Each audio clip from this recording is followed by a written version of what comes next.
우리는 리더를 꿈꾼다. 하지만 온전한 리더는 없다.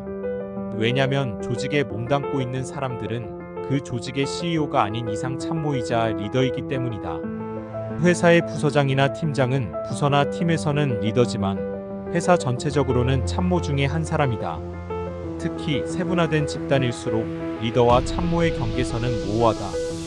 세분화된 집단은 부서장이나 팀장에게 전결권이 있다. 그렇다고 모든 의사결정을 부서장이나 팀장이 결정하지 않기 때문에 그들은 리더이자 참모이다. 왜 참모가 필요한 것일까? 세상이 복잡 다양해지고 새로운 이슈에 대한 빠른 분석과 판단, 결단이 필요할수록 참모의 중요성은 더욱 높아진다.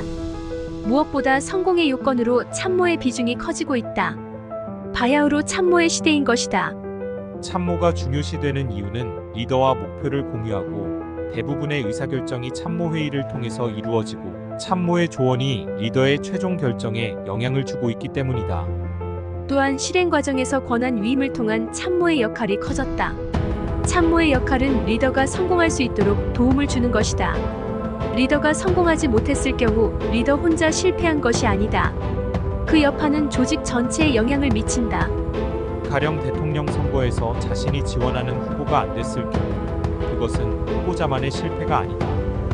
기업의 사업 실패도 오너에게만 영향을 미치는 것이 아니다. 조직의 리더가 성공하기 위해 참모는 끊임없이 리더가 추진하는 일이나 여러 문제에 대해 사실에 근거한 정확한 정보를 수집, 분석하고 전문적 의견 제시를 통해 리더가 성공할 수 있도록 지원해야 한다. 최근에는 리더와 참모의 관계가 상하관계에서 수평적, 동지적, 공업적 관계로 변화되고 있다.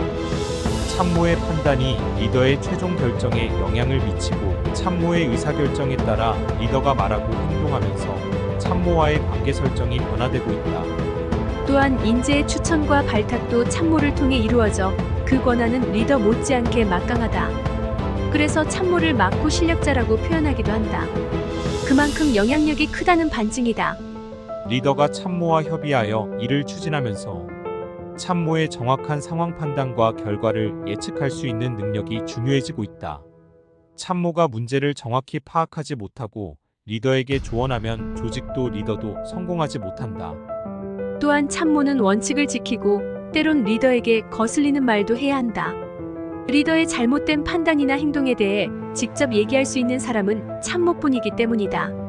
한편 재벌기업 사장단 상당수가 비서실 출신인 경우가 많은데 이 경우 참모가 리더가 된 것이다. 이는 사장을 보좌하면서 리더의 경영 수업을 체험할 수 있었기 때문이다. 즉 의사결정과 사업 수행 과정에서 리더의 마음을 이해하기 위해 리더라면 어떻게 했을까? 리더라면 어떤 결정을 했을까? 그를 생각하면서 행동했기에 가능했다. 또한 참모의 능력이 뛰어나 리더에게 위협이 되는 경우도 있다.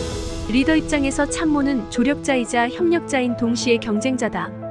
참모는 리더의 뒤에서 헌신하지만 동전의 양면처럼 두 사람의 관계가 이렇다 보니 참모와 리더의 마지막이 좋지 않은 경우도 있다. 이것은 두 관계의 숙명인지도 모르겠다. 따라서 참모와 리더의 관계에도 변화가 필요하다. 운명을 함께하는 사이라면 끝까지 파트너로 남는 관계 설정이 가장 좋다.